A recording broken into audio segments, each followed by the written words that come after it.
So our final quadrilateral is probably the one you've all been waiting for, and that's the square. So I went ahead and constructed a square to get ready for this exploration. And you know what makes a square a square? Well, the fact that all four sides of the square are exactly the same length.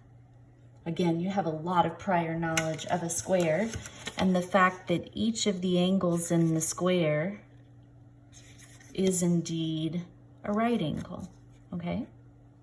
So you knew that. So let's write it. It's a parallelogram. So a square is defined as, it's a parallelogram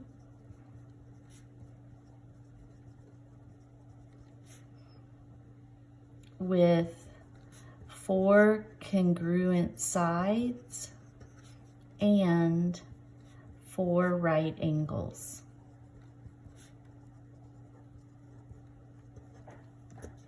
So if you stop and think about it, this sums up everything we've said in the previous 3 videos. It's a parallelogram, so everything that was true of a parallelogram is true of a square. The opposite sides run parallel to each other. The opposite sides are congruent, but since it's also got 4 congruent sides, they're all the same. So it has 4 equal sides. That makes it have all the same characteristics of a rhombus.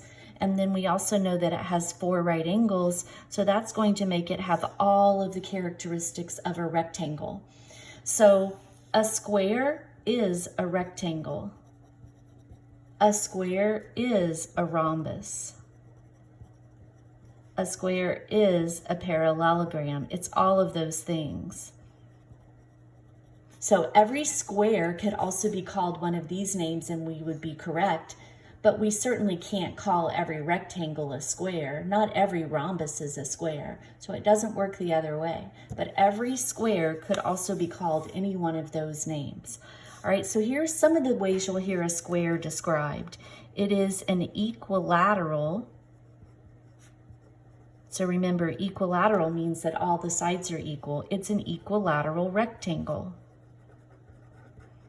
So it's a rectangle with 4 equal sides. We can also say it's an equiangular, so all the angles are equal, rhombus. So all the sides are equal and all the angles are equal. And we also can simply say it's a regular quadrilateral.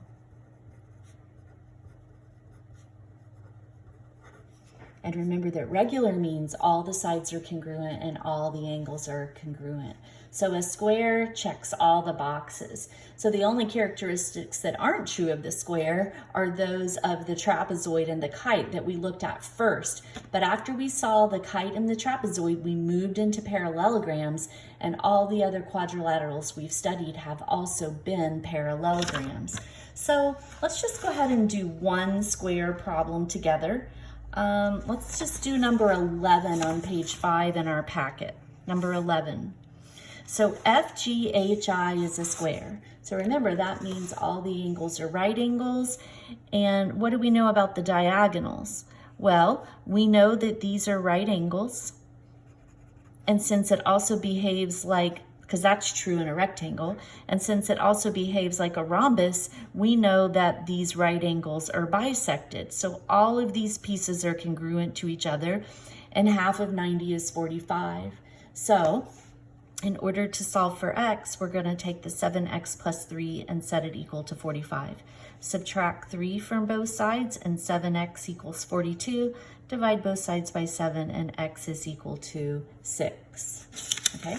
All right, so here's what I want you to do. This is unusual. I've not asked you to do this before. I want you to, let me zoom out just a little bit.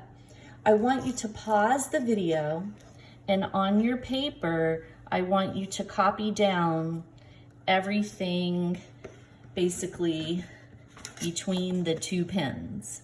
So we're gonna do these problems together.